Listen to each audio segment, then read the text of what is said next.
Hi guys, welcome to our first video for INFAMY. Welcome to the big smoke. As you can see, today we're focusing on painting the metals on Dr. Watson. Dr. Watson is part of the Baker Street Irregulars, and yeah, we'll focus on some blood and gore because he's that nasty torturer kind of guy.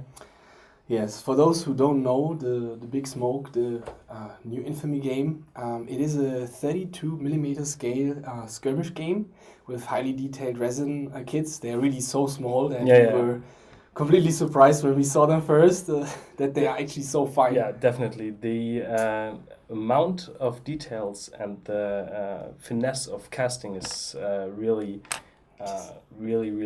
special. I think I've never seen such fine casting on such small details. For example, if you see here the leg is, it's just really incredible.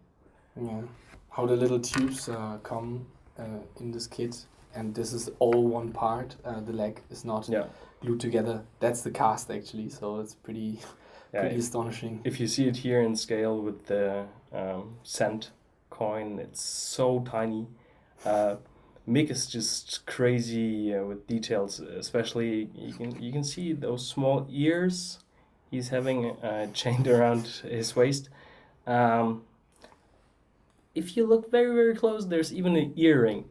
So yeah, I've never seen such fine casting stuff actually. Also the small tools on his small cart thingy here. Really amazing. So we'll show you how to work on large metal parts in bronze, some smaller ones in gold, and some bright, clear, and clean metal. All right.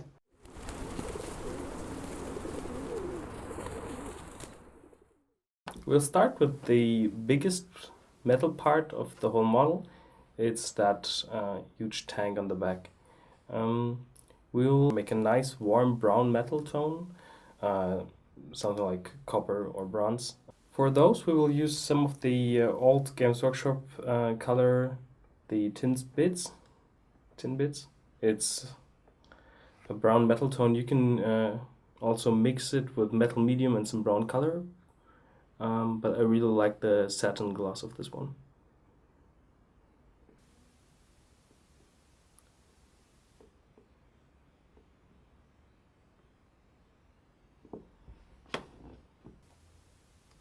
Yeah.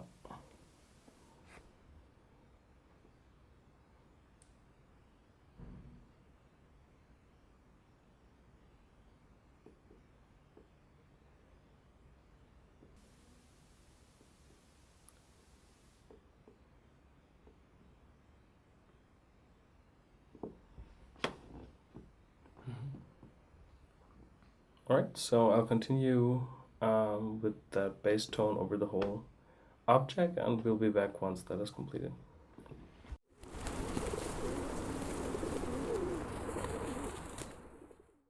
So as you can see, we just quickly finished that part here, or finished the base coat with just another thin layer of the tin bits from Games Workshop.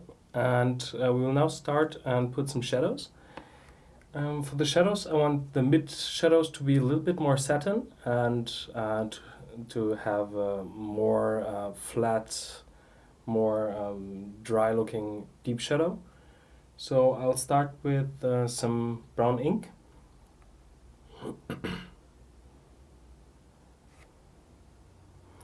The ink dries off quite satin.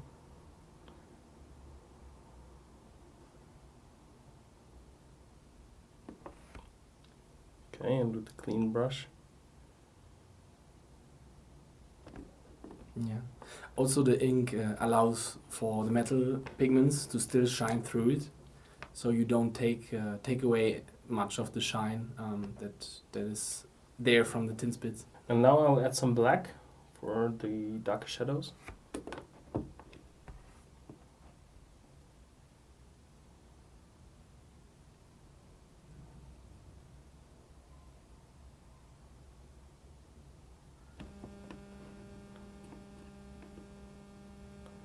Also here on the side, I'll darken it to the upper side.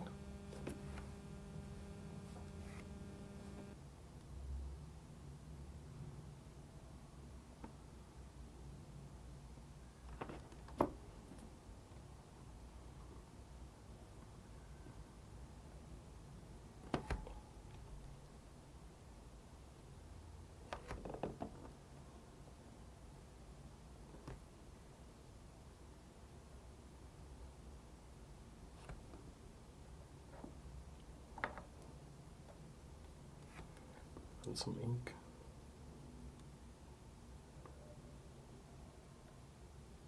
And it's browning again? Yeah.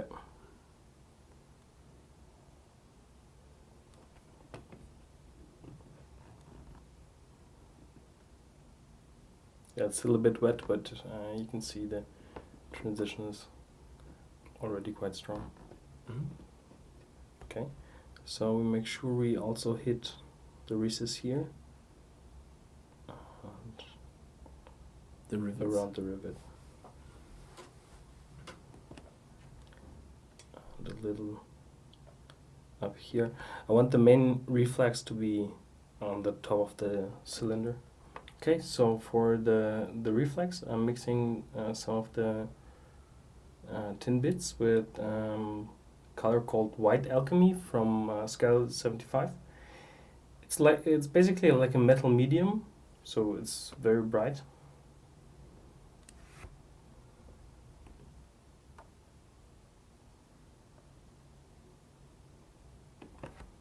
Maybe that was a little bit too much.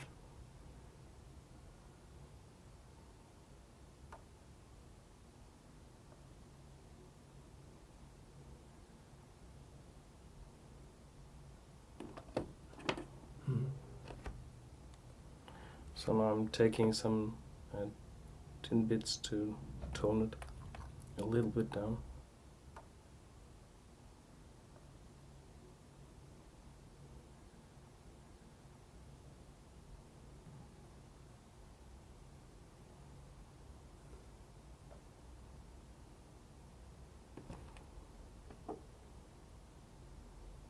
It's amazing that even in that scale you have different textures on the metal parts. So that canister here is a little bit rougher than the other metal parts. So it's a little bit more corroded. I will emphasize that with some weathering later on.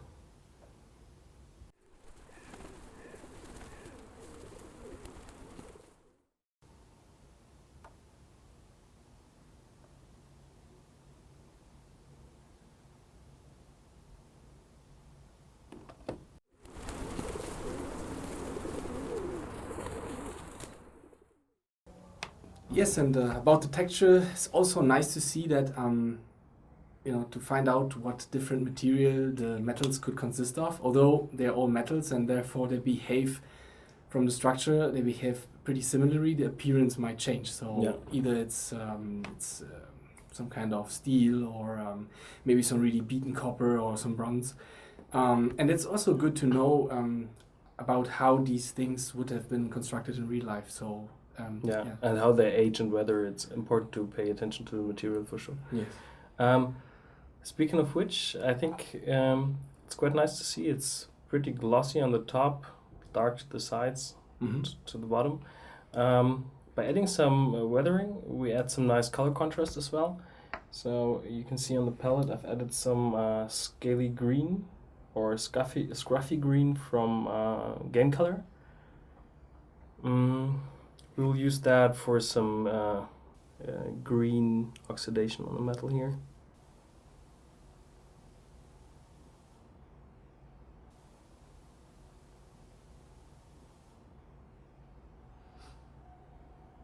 It also helps to have some references for that, to see where the oxidation would set in this piece. If you feel unsure about what you're doing, where to place things, just have a look in the internet. You can find a lot of references regarding weathered material and aged material. Okay, also around here.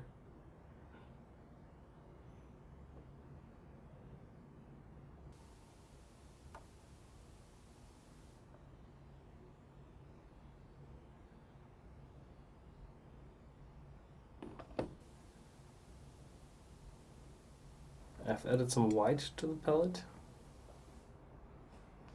Well, it should be good.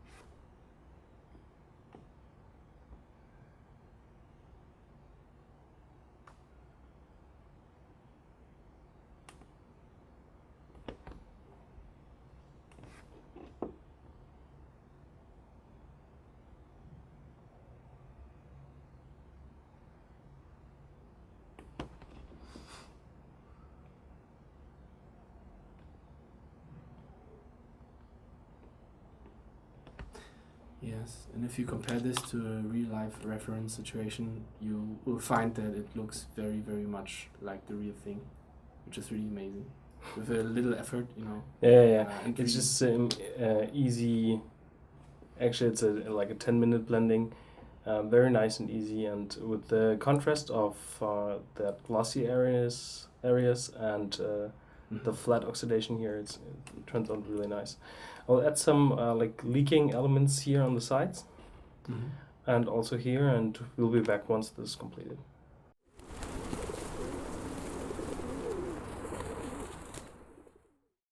Okay, so yeah, oxidation finished.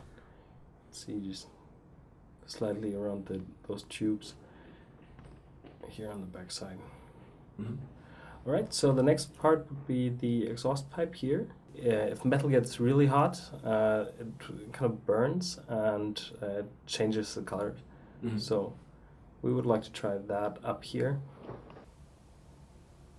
Okay, I'll first add a stronger, more blank, pure highlight up here.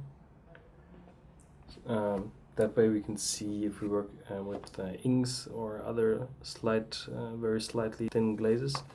We can see that much better on a light background.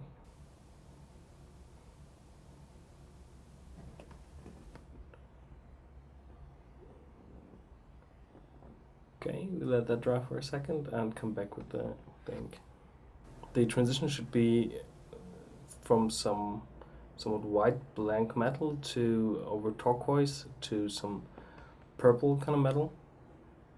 So we'll start with some of the scaly green and mix it with some of that metal paint, or the white alchemy paint.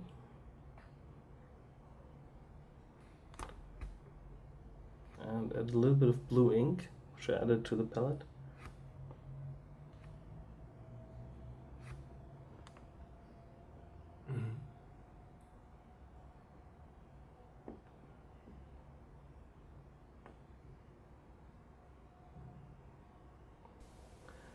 And some purple color. Here it's a sunset purple from scale 75. Just to the tip of the brush.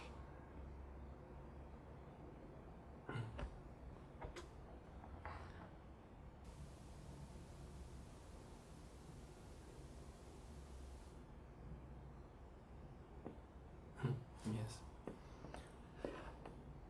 The purple works really well, I think. It makes it more interesting and more realistic. This yeah, I think it's maybe it's still a little bit too strong, so I'll add a little bit black overall, but I'll continue like that all around the tube, and we come back once that part is finished.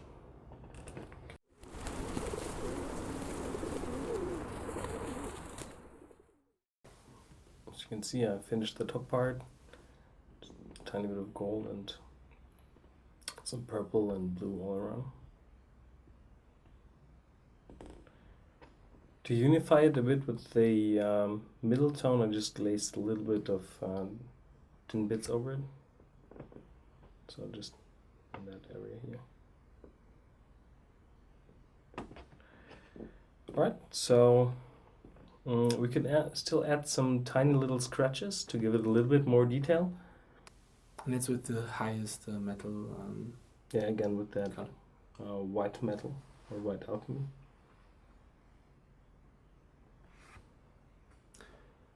Sometimes people also mix white, like pure white in the metal color. Do you know of that? Or would you recommend that? Actually, I'm not a big fan because then the brightest metal reflex is dull and flat, and I think it's a little bit a pity because the brightest metal reflex should be really, really metal and bright and reflecting.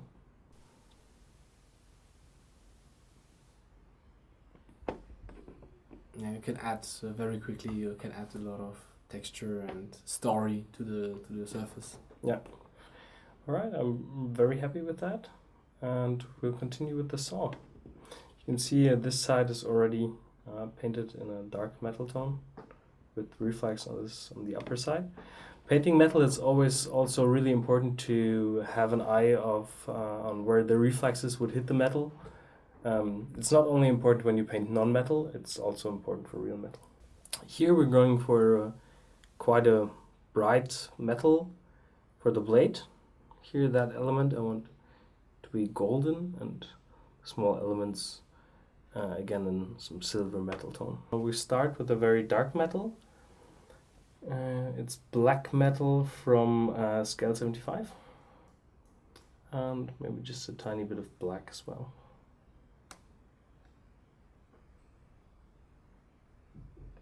All right.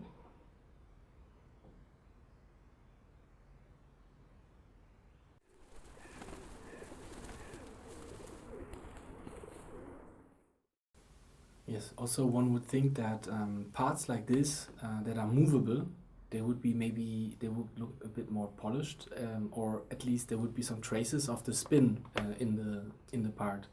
You know, this is a movable part, so you can keep these things in mind. Also, the blade itself should be sharpened, so that's why it should be really. It should have some very shiny light on top of that. Yeah, some very high reflexes here. I've decided to go for a rather blue, dark desaturated blue wash. A lot of people will think it's dark sea blue, but no. What? Again, what have you done to Ben? It's the from the Citadel shades, the Dark Enough Nightshade. Is it more vibrant than dark sea blue? No, but it's just a shade or a glaze, so you can easily add it over here, and it's dark blue.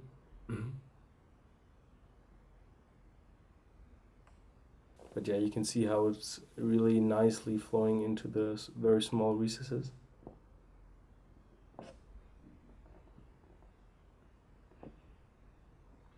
Make sure you're also hitting the part between the teeth of the saw. Okay, so in the next step, we'll add the highlights. I'll load the brush with the base color and just add the white alchemy to the tip. I'll first work on those small elements here, because I can easily just highlight them with 1 or 2 dots.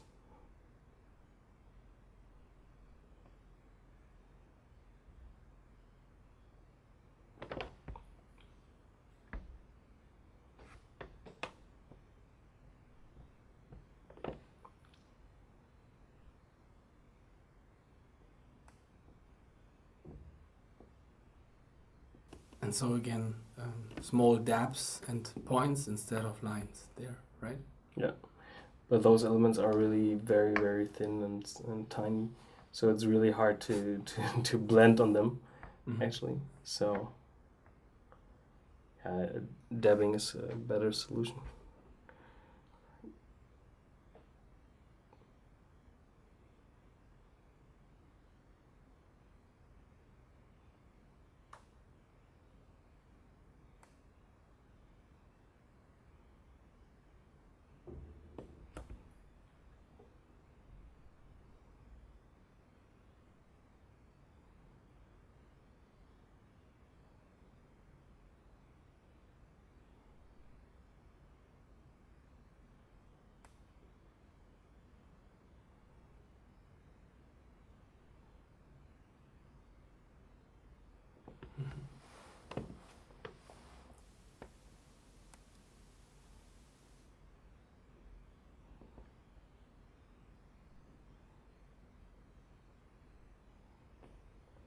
Yeah, those highly polished teeth, very sharp.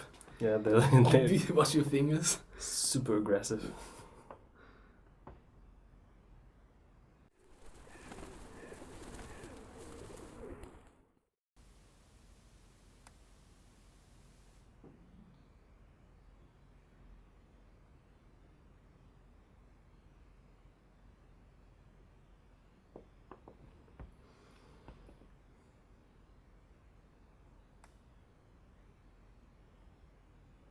Some people might have the problem that the metal pigment dries out on the brush before they can properly apply it on the surface. But that's why Ben, in this case, uses his saliva. Yeah, it's just to speeding things up because it's very close.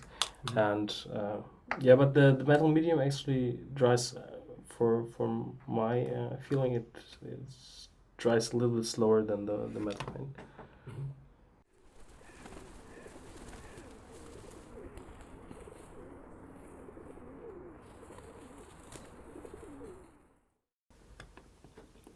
Okay, so some more tiny highlights on the small technical elements here.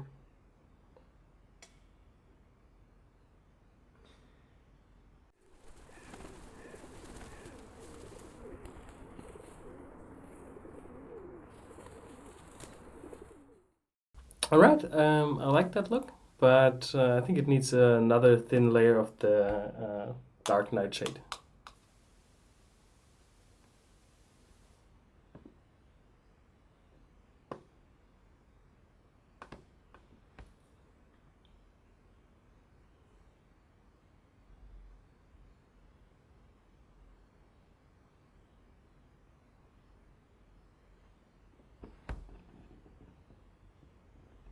And just some water on the tip.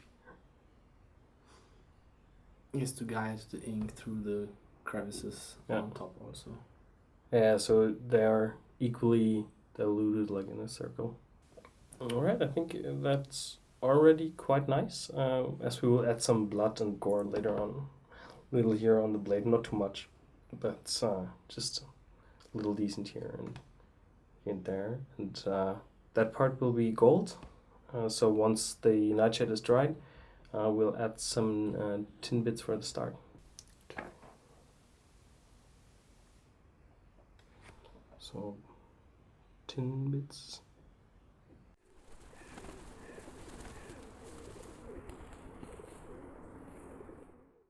What's the name? Some polished gold. It's called Polish gold? I'm just asking. Polished gold. Yay! I like that gold. From Game Color.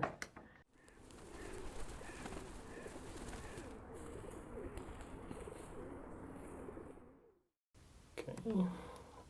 Up there it was a little bit too much, but I will add a thin layer of brown ink, also to get all that little details back.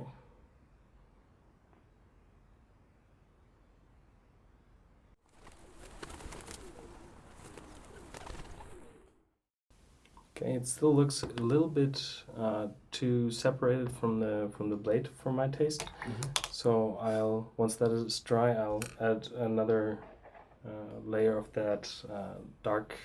What was it? Nightshade? The Darkenhof nightshade. The dark Yeah. nightshade. Yeah.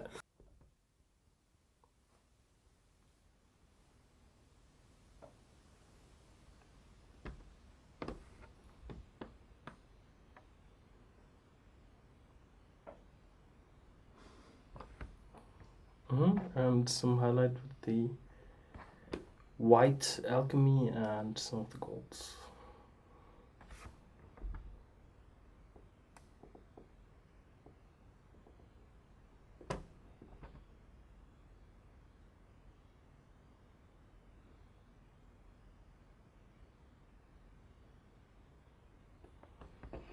Mm-hmm. Yeah, now it comes together very nice also because you use the white alchemy in both of the highlights of the parts, and it really helps. Yeah, also the wash helped, I think. Yeah, but now the metals work really nice together. Mm-hmm. You can see also with the back side. Now I would consider the metal finished. I think it works really nice together. You can see those sides together with the chimney part and the canister on the back. Mhm. Already 3 different kind of materials, metal materials, and they all work pretty nice together.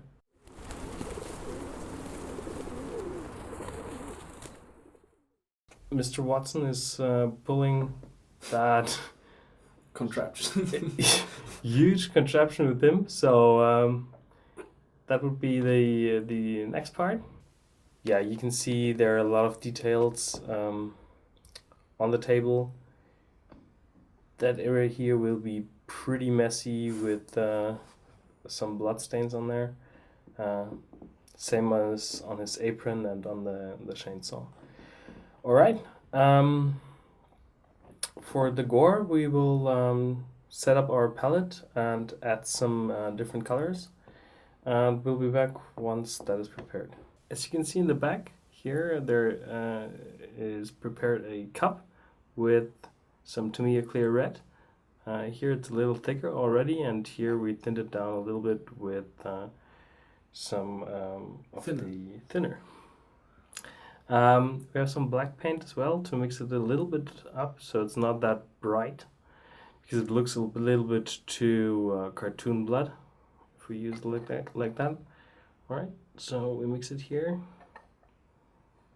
The nice thing about the Tamiya is that it stays glossy, so it really looks like blood in the end, and you don't need to rework it with the varnish.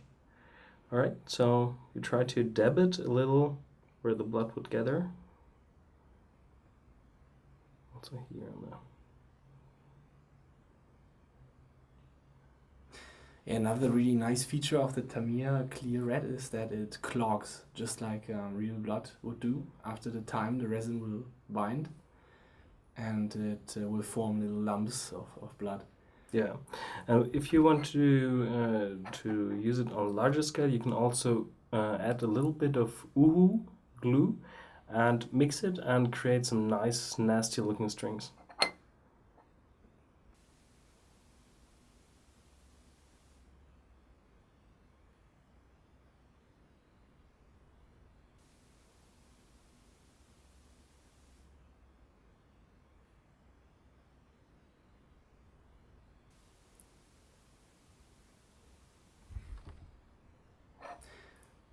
Yeah, and as you see, less is more, really, because don't go crazy and splat the whole thing in blood, because it looks not really nice. Yeah, even on a demon prince or a Nurgle monster, don't go crazy with the blood.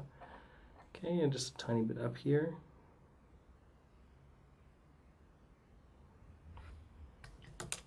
Yeah, sometimes the horror is just a little hint of what happened, and not create a complete massacre on your base, because that's really what a lot of people do. And you see it gets quite thick already, and I used that to fill the jar up here.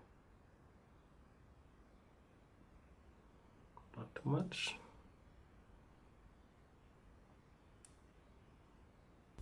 Right, I like that already quite a lot. So before we continue to add some gore to Watson himself, we'll just add a tiny bit on the tools down there, just like on the edge of the blade. Okay. Before we continue, we add some of the thinner.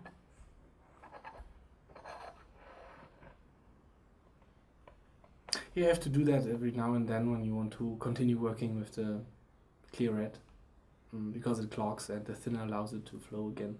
Yeah, make sure not to put it in your mouth. Do not brush lick it. It's pretty toxic, and yeah. Doesn't taste nice. No.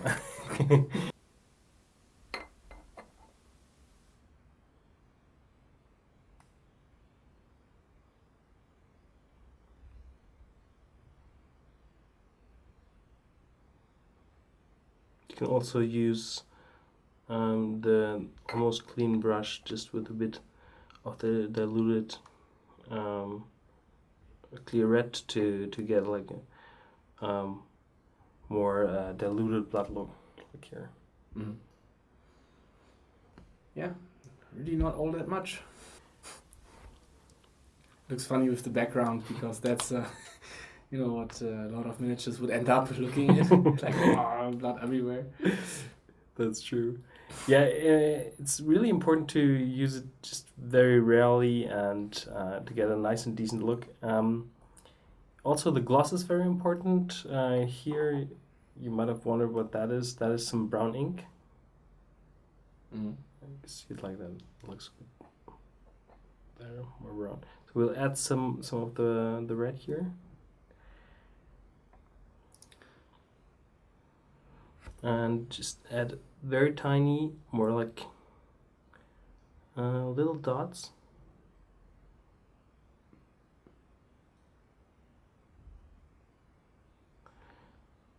Then clean the brush and pull them a little bit down so you have.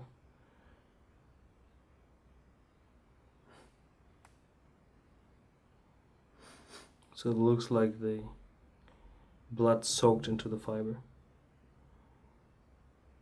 Okay, also here, behind that ear.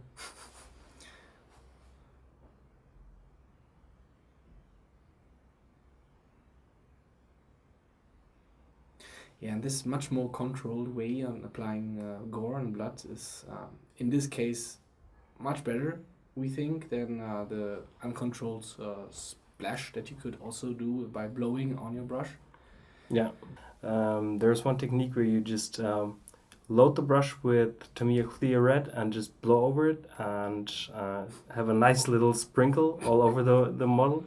But yeah, as the model is so filigree, it's really dangerous to try it.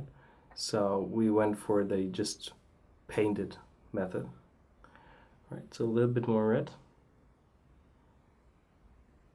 to indicate fresher stains.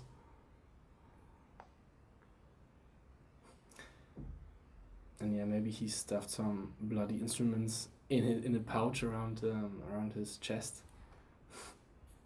So you can again try to tell a little story by placing the effect. Yeah.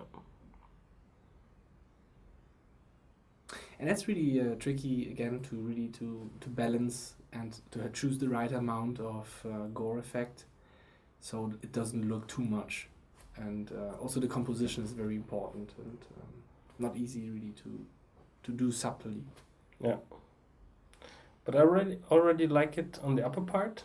I think it would be nice to have a little stain here and then up there on the chainsaw.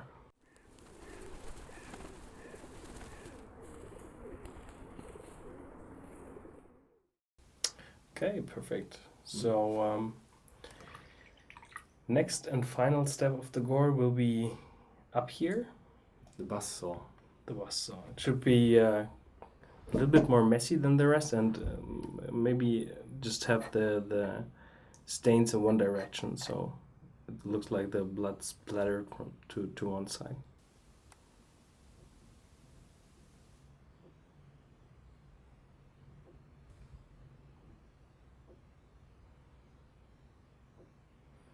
You can see there's really like a small lump. Just smear it in there.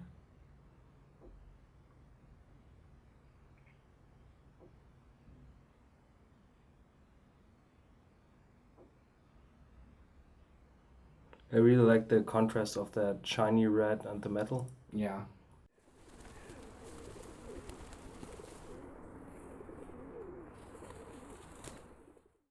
Alright, so far for the gore. You see it worked out really nice. I think it would be really important to put all the parts together now and see how it works on the base and see if we might need a little retouching of the gore.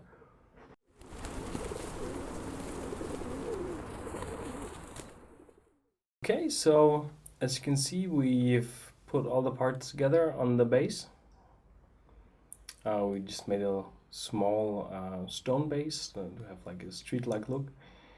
Yeah, and some blood and gore also around that sack with the body parts. Former patients, maybe, of Dr. Watson. Who knows? Yeah, and you can see we've also added some small dots of blood here under the saw, so maybe just some blood spilled over there. Yeah, overall we have different types of metal. I like the tornister on the back, that colorful metal here.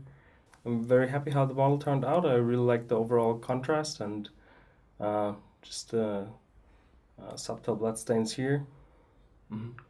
Okay, I hope you enjoyed the painting tutorial, and definitely check out the Kickstarter from INFAMY, some wonderful miniatures you have there, and hurry up, guys. Yeah, if you want one piece of the Big Smoke, now's your chance to get this and other great models. So yeah, stay tuned for more videos like that, and thanks for watching. Bye. Bye.